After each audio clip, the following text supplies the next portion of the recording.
Hi mga preni! For today's video ay gagawa tayo ng masarap na nachos. Nasasamahan ko pa ng paggawa ng DIY sauce o dressing para siguradong unlimited ang kain.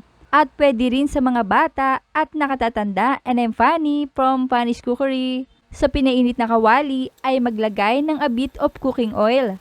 Set over low heat. Tapos kukuha lang ako dito ng 2 tablespoons of onion. Saute natin until translucent. And then 3 tablespoons of tomatoes. Saute for a minute. Ilagay ang 510 grams giniling na baka. I-press natin para kumalat. At para sa kompletong listahan ng mga sangkap ay panoorin na video hanggang dulo. Ayan, nag-brown na. Mag-add ng 1 teaspoon of salt, 1 teaspoon pepper, 1/2 teaspoon of chili powder, and 1/2 teaspoon of paprika powder. Haluin natin at lutuin for about 5 minutes. Then add 2 tablespoon all-purpose flour. I-mix lang nating mabuti until ma-absorb na ito ng beef. Then cook natin for about 2 minutes. Turn off the heat at i-remove natin from pan and set aside. Dahil dadako tayo sa paggawa ng sauce, sa pinainit na kawali ay i-melt natin ang 3 tablespoon of butter.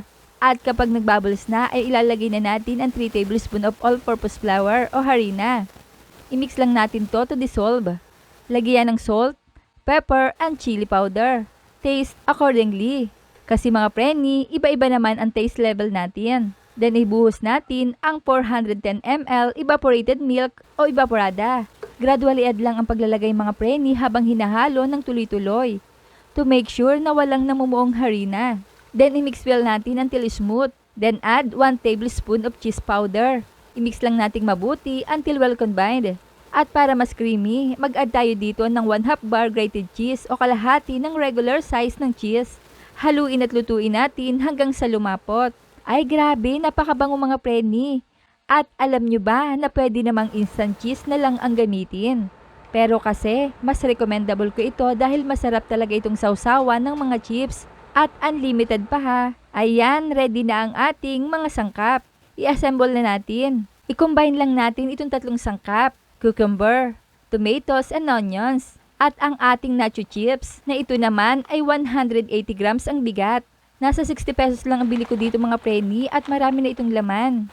At dahil nga gusto ko maraming gulay, ay sasamahan ko ito ng lettuce. Masarap din kasi itong i-partner dito. Saka natin ilagay ang nacho chips. Malalaking piraso ito mga preni. At take note ha, pwede kayong gumamit ng ibang chips na gawa din sa corn. At ito naman yung ating nilutong ground beef. Ikalat lang natin dyan. Then top natin with the mixed vegetables, cucumbers, tomatoes, and onions. At iniligay ko nga pala dito sa ice candy bags itong ating cheese sauce or dressing.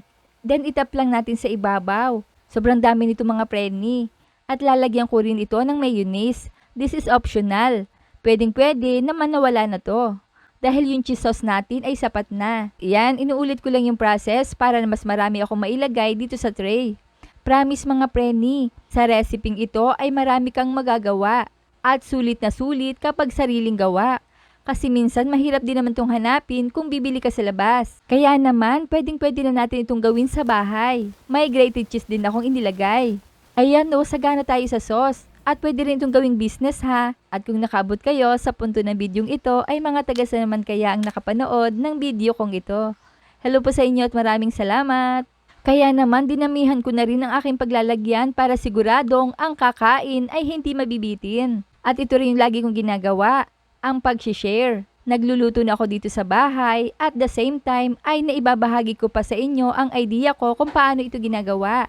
At least kahit paano ay nakatutulong ako sa reseping ibinabahagi ko, na alam ko naman na magugustuhan nyo rin. Ito na yung ginawa nating sausawan. At ito naman yung chips. Overload! Ang sarap talaga. Try na mga preni. Kaya kung hindi ka pa nakapollow sa aking page ay i-follow nyo na ako para updated kayo sa mga reseping ibabahagi ko pa. Huwag kalimutan, cook with love. Thanks for watching. Bye-bye!